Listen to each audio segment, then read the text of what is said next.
Hi, I'm Glenn Simpson, and I've collected comics for over 40 years, and I'm showing off my collection one box at a time. Today, we're looking at box number 40.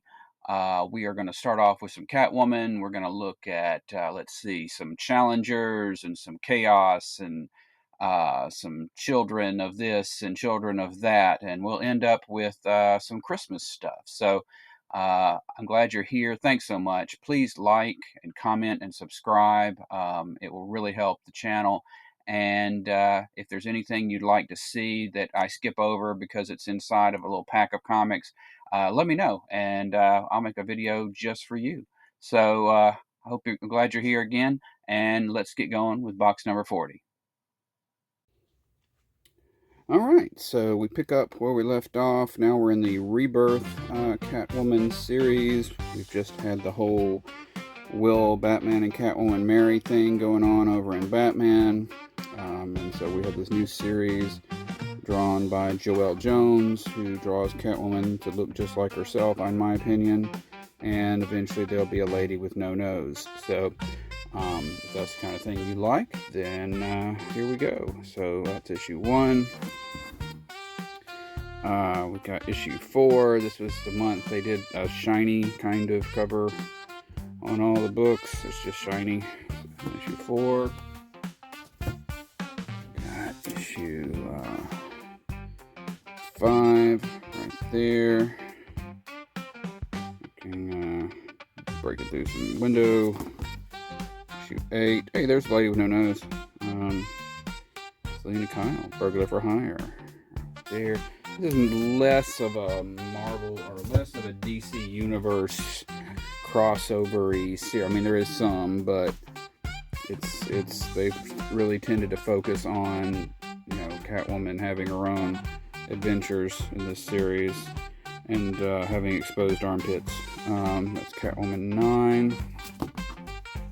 So I can't say there were none because she does get involved in this Year of the Villain, the offer. So Neuron is going around and offering villains something, whatever it is that they desire. Issue 13. And issue 14. There. High heels, still better than a tail. There. 18. Nice little throwback to her old pre-crisis suit.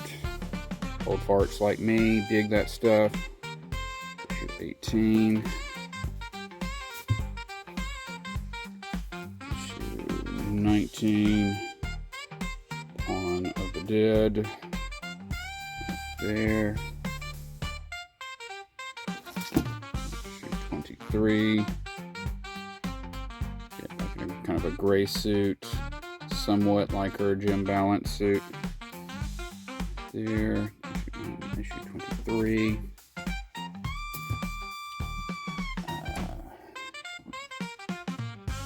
Issue 24. There, she has kind of a little sidekick. Now, issue 28. Ram V doing art.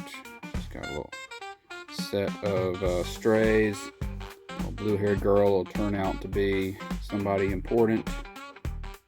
There, 28.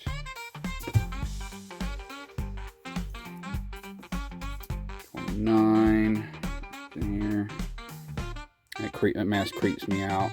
Something about people crossing humans with, hive or that hexagonal whatever combing bee comb kind of stuff. Anyway, 29. 32. As I recall, this was like Azrael's dad or something like that, or the previous Azrael, and he was or just some sort of scary assassin coming to get Catwoman. And looks like he gets her. And end of series. No, just kidding. There, issue 33. We make it all the way to issue 40. A very sad Catwoman 40 cover there.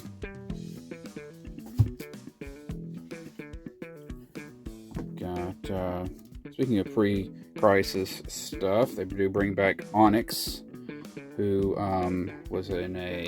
she was in the Green Arrow backups in Detective Comics, if I remember correctly. It's kind of a adventurer. She comes back in the rebirth era, and she's bigger, taller, stronger. But it's another little throwback for us old farts. Issue 41.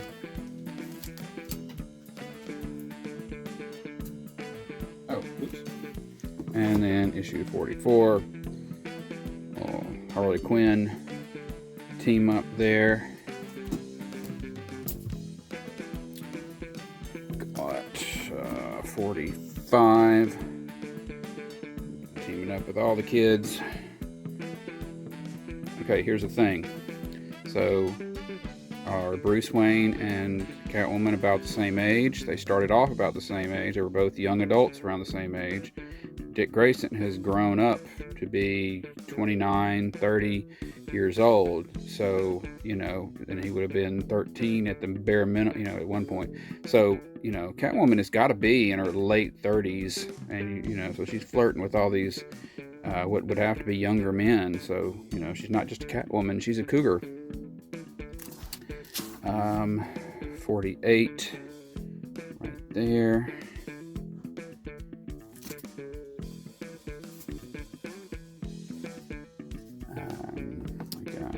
Catwoman bunches Punchline. Everybody thought Punchline was going to be the next big Harley Quinn, and that didn't seem to pan out. Right there. Got 52. Got this other crime lord lady from Gotham being Catwoman. You can tell it's her because she's got a tail. Right there, and she's smart enough to cover her armpits. That's 52.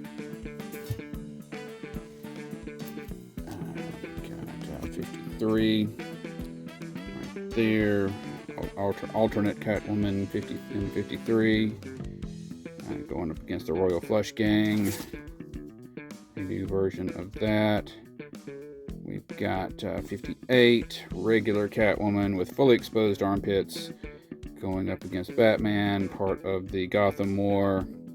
Catwoman is trying to train the small-time hoods to become elite thieves, so they'll focus their attention on the rich and leave the regular folks of Gotham alone. And Batman's still crime is crime, and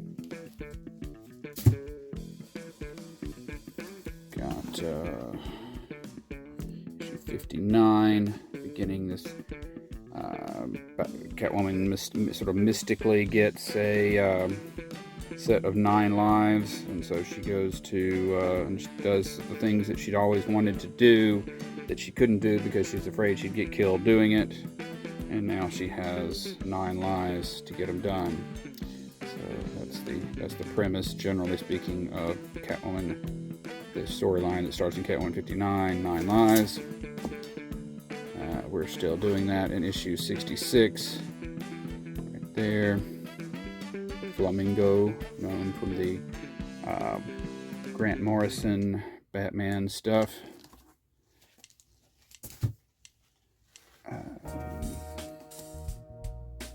Issue 67, Catwoman and all her pals doing some damage right there. Lady Clayface and Scandal, and this guy's going by Tomcat. He's the son of a crime lord who turned on his father, and Onyx and other Catwoman. And we get sort of caught up. We're getting there. Got this story taking place in the past of Selina Kyle, and she used to use other identities and live other lives among other and hang out with other people. She's 70. Got issue 71. right there. This is all, this run right here would probably read better if you read it all at once, because there's a lot of different people who all kind of look the same, and you got to kind of keep them straight. So 71 through 74 right there, and that's I've got like 3 issues still in the not quite in the box. This series has annuals. There's annual 1 right there,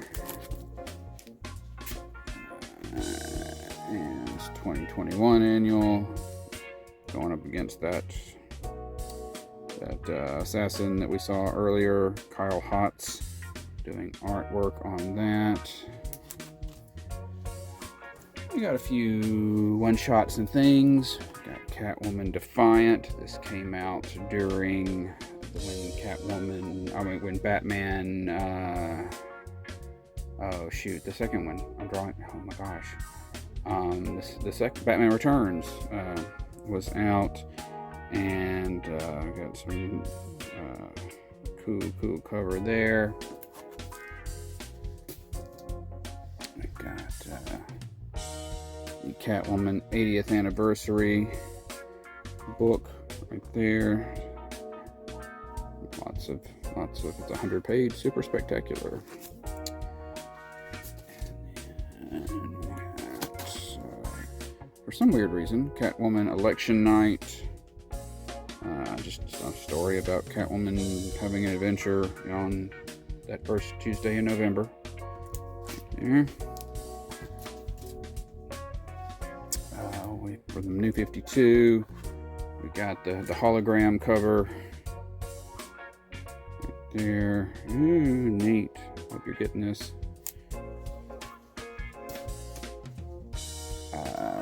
There were a few of these plus issues where they were trying to promote this series,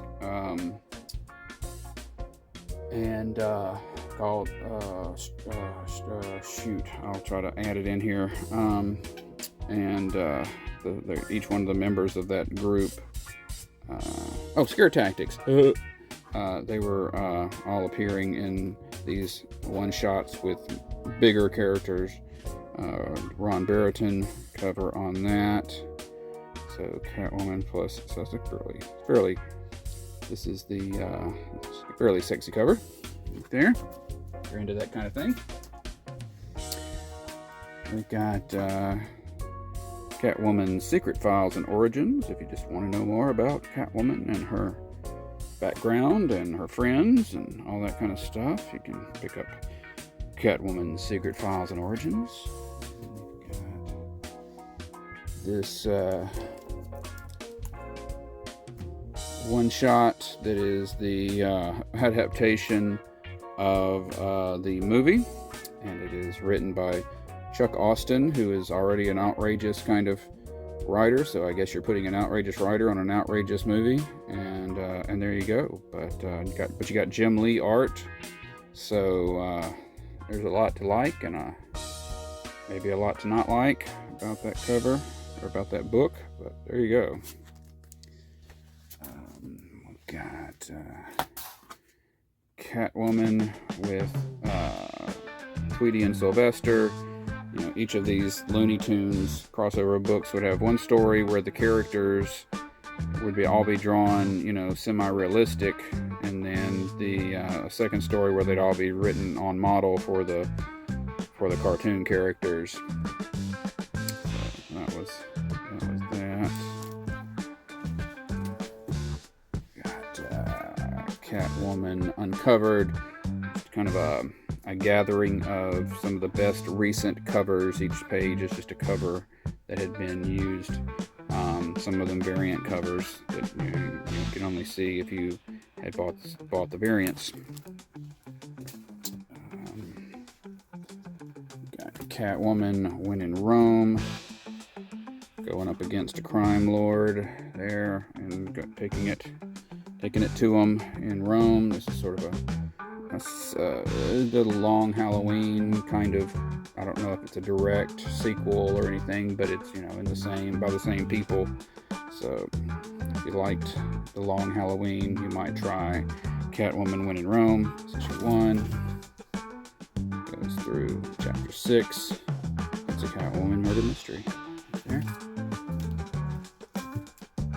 And is this right? And funnily enough, I just realized this. In the same way that Batman Wildcat was the last Batman book, Catwoman Wildcat is the last Catwoman book. She, of course, is yet another person that he trained at some point. And it's some cat-on-cat action there. There. Ending in issue 4. There. Article on Catwoman. We've got Century from the Force Works series getting a one-shot. Right here, Jim Caliafor doing Palmiotti inks on that.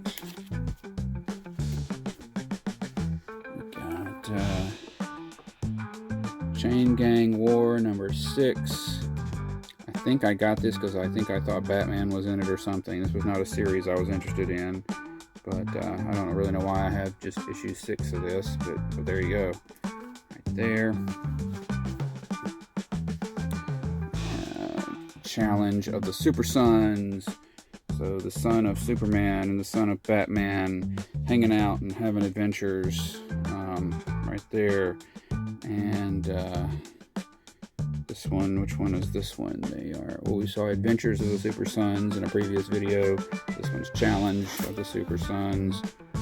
Looks like they're going up against Vandal Savage right there in issue 7. Challengers of the Fantastic, which was a an amalgam, Marvel DC squished together, taking obviously the Challengers of the Unknown and the Fantastic Four and squishing them together as in this one issue, one shot right there. And so now we alphabetically actually get to Challengers of the Unknown. So this was a classic 60s series, but like a lot of series, it got canceled and then they brought it back in the late 70s for a few issues. And so I have the late 70s issues. Got issue 81 here. We had Swamp Thing show up in Challengers of the Unknown for all you Swamp Thing fans. If you didn't know that he was in here, there you go, 81.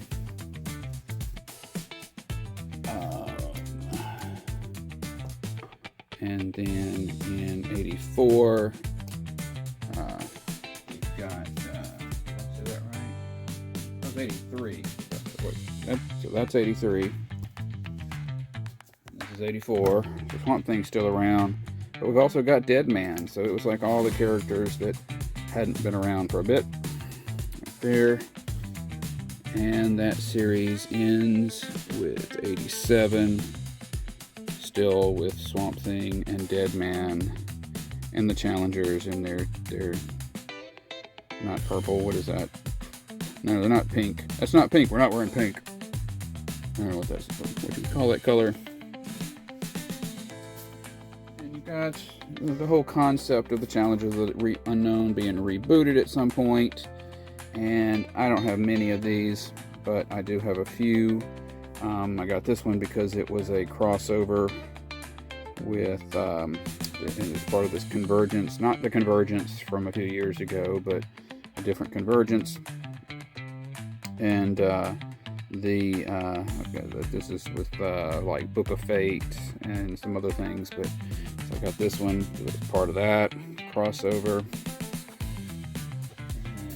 And I got this one because Batman's in it.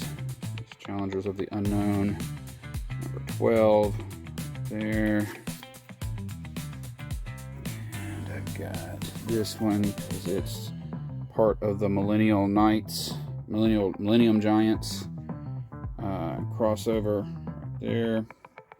Got your Superman blue and Superman red on there. And issue 17. I don't even know why I have it. I think I just bought it because I didn't have it. There. That series, and they showed up in there was a DC Universe anthology book that had some new Challengers of the Unknown, and then eventually they show up here in this recent DC All-In series, Challengers of the Unknown. The Challengers have to go on missions for the Justice League Unlimited, and they make an excuse for purple suits, for Superman and Batman and Wonder Woman, who are going with them on these missions because it's some kind of special protection, that kind of thing. And that's issue 1, and that rolls through issue 5. This is a pretty good series. Lots of decent art, and nice to see these characters interact with the main DC heroes. That's issue 5. So now for something completely different, we go to Chamber of the Generation X Mutants. Has his own 4-issue series. There, it's issue 1, and that goes through issue 4 right there. Something completely different, we go to Champions. So this is the name Champions trademark wise is just jumped around everywhere, but so Hero Comics has their version, and they put out apparently these little smaller than normal sized issues here, and this is issue 39 of something, but this has Captain Thunder and Blue Bolt, as we saw in the previous video, hanging out with Sparkplug. Little ad for the Hero Initiative there on the back. We've got this issue of Champions, issue number 3, and this Champions are the characters from the Champions role-playing game, which is sort of rolled into this, and the characters that are built into the game that you don't have to play them, but that's the pre-done characters that you use. That's issue 3 of that, and Flare shows up there, but I think Flare is owned by somebody else. But then we've got this issue of Champions, number 47, which has the role-playing game characters, and but it also has this team up. It's a team up with the Southern Knights, who are from a defunct company that they were. It was Comics Interview, and they were actually a really great. I've got several of their. I've got a run of their series as well, and so that's why I kind of have this.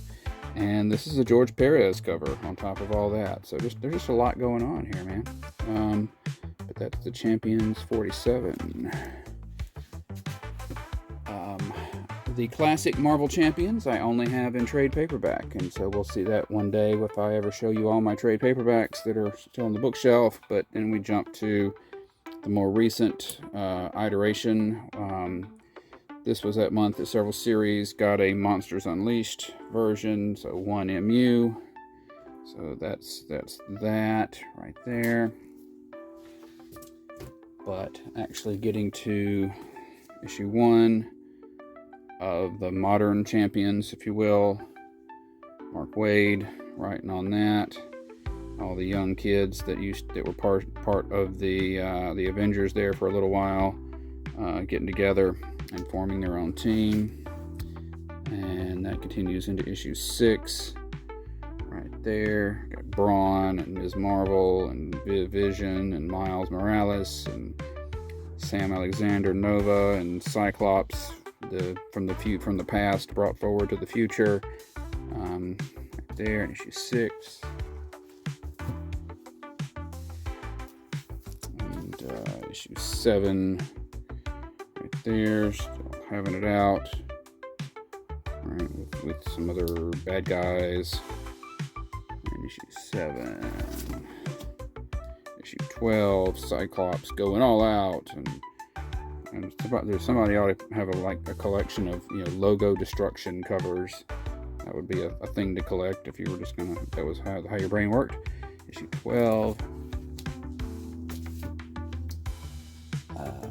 Got issue 13. The kids having a little spat with the Avengers, whom they had just recently broken off from. Right there. And that continues. The last issue of this little run is issue 18. There. And of course, as you do, you get another series. So there's issue. Oh, sorry. My bad. I saw number 1 on the next pile, and I thought we were done, but no, it's issue 19. So some new members come in and become champions, and that continues in issue 23. Hanging out with the Vision, who's an artificial being going up against the Man-Thing. So will her fear translate into something that burns at his touch? Read the book.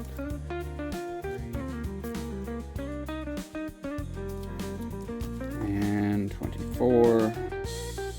Right there, Miles Morales dealing with some stuff. And issue 27. Right, and now that's the last issue of the series. Going up against, I believe, the Master of the World. He started off as an Alpha Flight villain. There.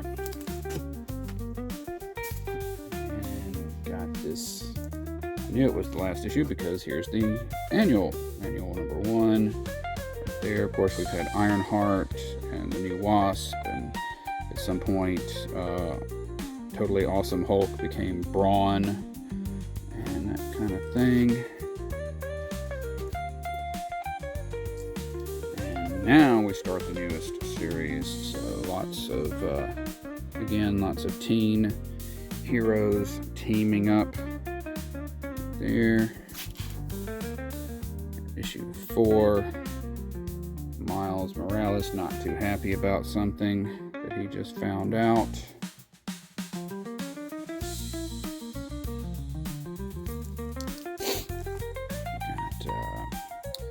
The group joining the War of the Realms. So it's kind of funny because Cyclops is brought to the present from the past, and he hangs out with the champions, and then he gets sent back to the past with his memories of the present in general.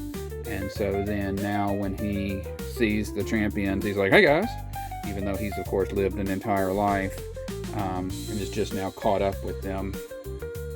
And so that's issue 5.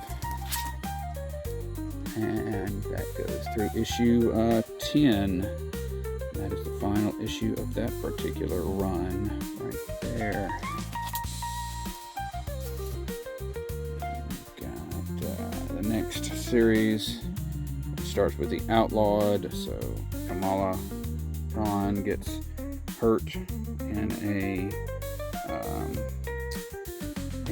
super battle, and so then it's another attempt to register superheroes and all that. This time it's just the young ones. They're not allowed to be superheroes if they're under 21 or whatever. Let me take a little sip. Then we go to issue 5 of that. They're not letting being outlawed stop them, because they're heroes, and that's what you do.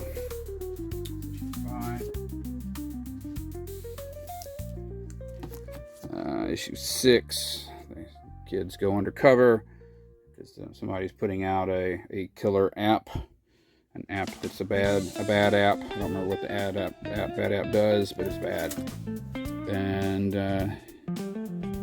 issue 10. Kids going up against what looks like robot guys and things right there. Issue 10. That is the last of that issue. We've got another, and then we got Champions Classics. This book is kind of hard to find. It's like a flip book with flair, and in all of the databases and things. It can be tricky to track down, but fabulous George Perez cover on that right there of the role-playing game Champions. Right there, I think the book inside is a reprint of a previous issue, of course. And Marvel had a thing called Chaos War,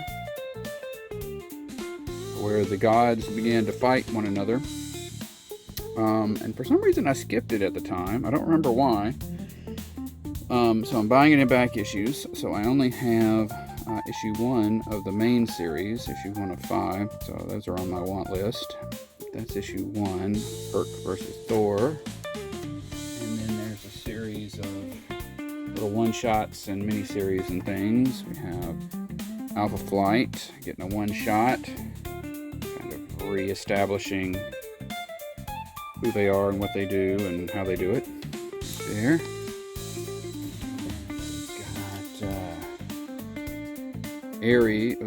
Ares getting a one. Stuck together. Ares getting a one shot. That's beauty cover right there. And the Chaos King, who is the bad guy in this whole thing, has a one shot right there, and going up against the other sort of lords of HE double chopsticks. There.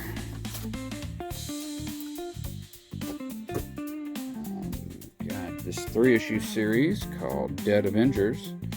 So it's all these people who had been in an Avenger and died, and they all kind of show up in here. I don't think they come back to life or anything.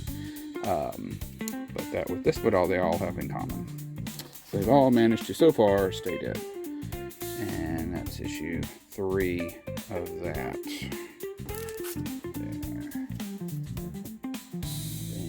And we've got, for Chaos War, we've got Son of Satan putting together a team supreme called the God Squad to go up against the bad guy.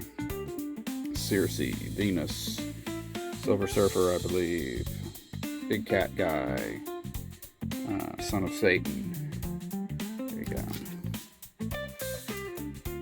Maybe that's the White Tiger's god or something.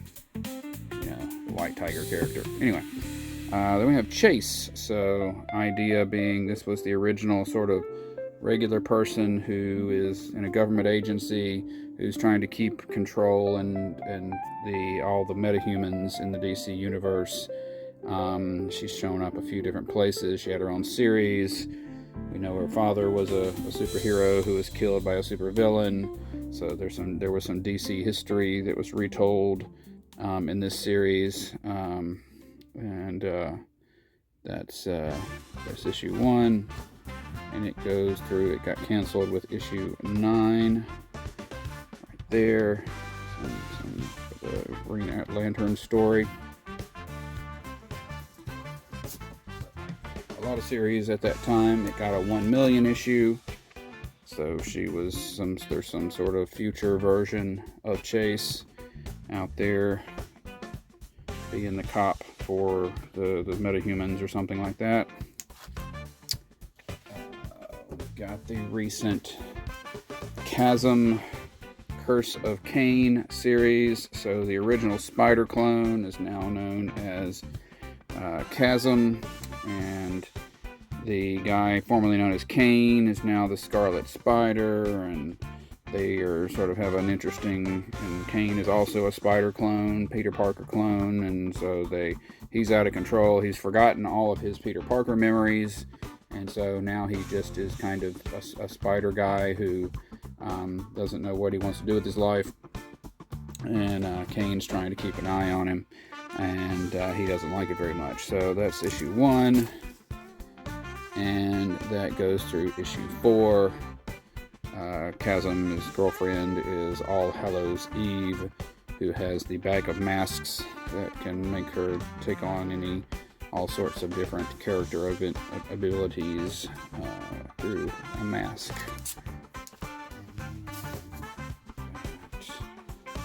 The original Checkmate series, if you're a long-time Glenn Simpson's Comics viewer, you'll remember that Action Comics that introduced Checkmate. And this is the first issue of their own series. I do like their suits. I never found the actual stories very entertaining, but I thought their suits are pretty cool early on. So that's issue 1. They're kind of a little paramilitary organization. And then gradually they would start bringing in various like mercenaries and other characters to spice it up a little bit. So Blackthorn was from, I think, Vigilante, and she gets brought in, and of course Amanda Waller gets brought in. See a very popular recent character get brought in. We got so we got Checkmate number 9, just a standard agent going up against a big strong guy. And looky, we've got Peacemaker in Checkmate number 16. Yes, Peacemaker becomes a part of Checkmate, and he's fighting Major Force. This was the Janus Directive, was a crossover. I remember it being in Fury of just Firestorm at the time. Firestorm, and I don't remember what else it was a crossover with. Google it. But yes, that's Major Force. Well, Captain Atom, and that's why Captain Major Force was in there.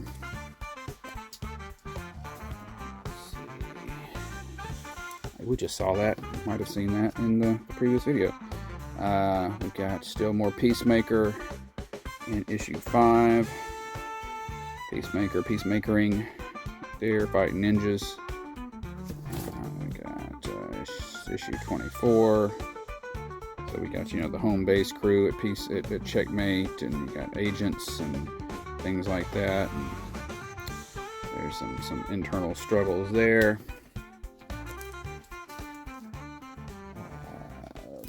Issue 25. Some more agent on agent action, standing over the unconscious body of Peacemaker with his short sleeve shirt. That's issue 25. Issue 28. Got a big armored robot guy escaping from cell block D there in 28. And we continue that storyline here in 29. That's definitely going to work. And that series ends with 33. Right there. That concept is revitalized a few years later in a new series called Checkmate. Some various characters from around the DC universe. Alan Scott included in them, and this I can't remember her name, but she had been introduced in Batman, and more Amanda Waller, and they're given titles based on checker chess pieces, and it's a little hard to keep track of who was who, but especially since I was buying this in back issues and not reading them in order, so it's probably better when read in order. So Checkmate number 1. Checkmate number 8 right there. Good. Got Checkmate number 9. So C.R.A.D.L.E, classic Charlton character that was pulled over to DC. What part of this series? Issue 9 right there. Issue 16. The Chinese hero, August General in Iron. He's a member right here, Mr. Terrific. If you're from the Superman movie, he is also in Checkmate. So if you're a big Mr. Terrific fan, be sure to give Checkmate a try. He's all through it.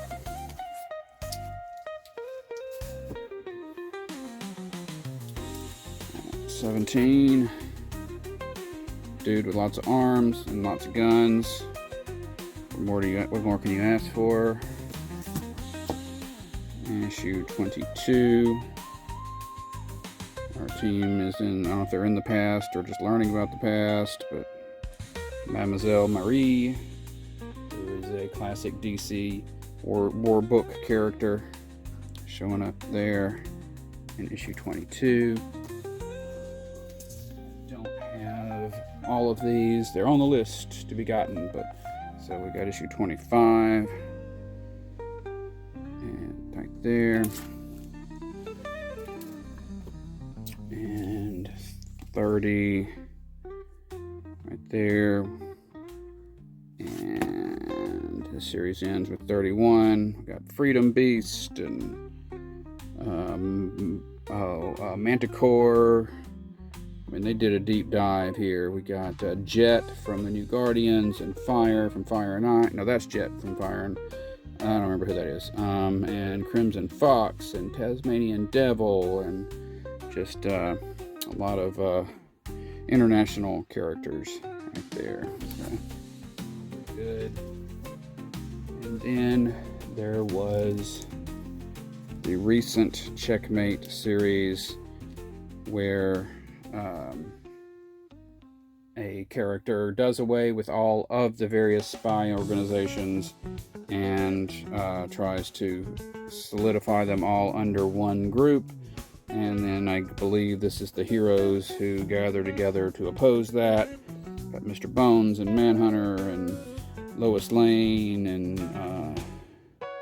and Green Arrow and The Question. And I'm drawing a blank on who that is. All getting together to, I think, Winter from Authority oppose the other side of that. That's issue 1, and that ends. Oh, Leviathan. That was the new name of the thing.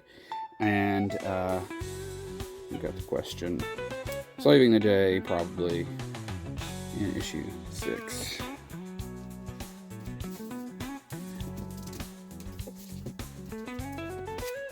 Have a lot of Star Wars comics. I like Star Wars, I just don't buy the comics. But I've got this True Believers Star Wars Chewbacca right there. The Star Wars Day. So there you go with that. Got Children of the Atom. So 5 characters who seem to be knockoffs of the various X-Men. And as it turns out, they aren't mutants, so except one of them is. It's issue 1. And, oh, well, that kind of gives it away. Issue 6. Right there, of Children of the Atom. This was during the Krakoa era.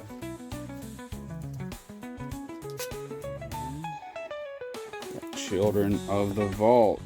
This is a X-Men villain series.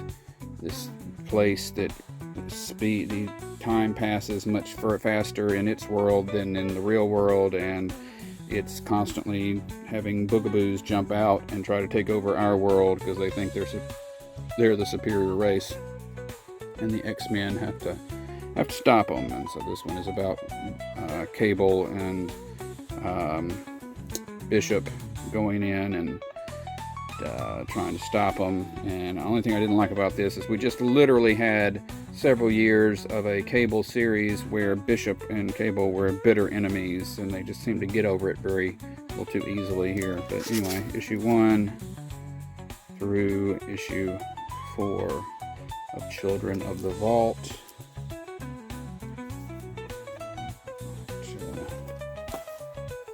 Children's Crusade, which is kind of a Vertigo crossover. It had a first and a second issue, and then the story was continued in between those in various Vertigo annuals, and it was all of the children. So you have Animal Man's daughter and Tim Hunter, the pre-Harry Potter kid with glasses who's a magician, and Black Orchid's little sister person, and some other people having an adventure together. Right there.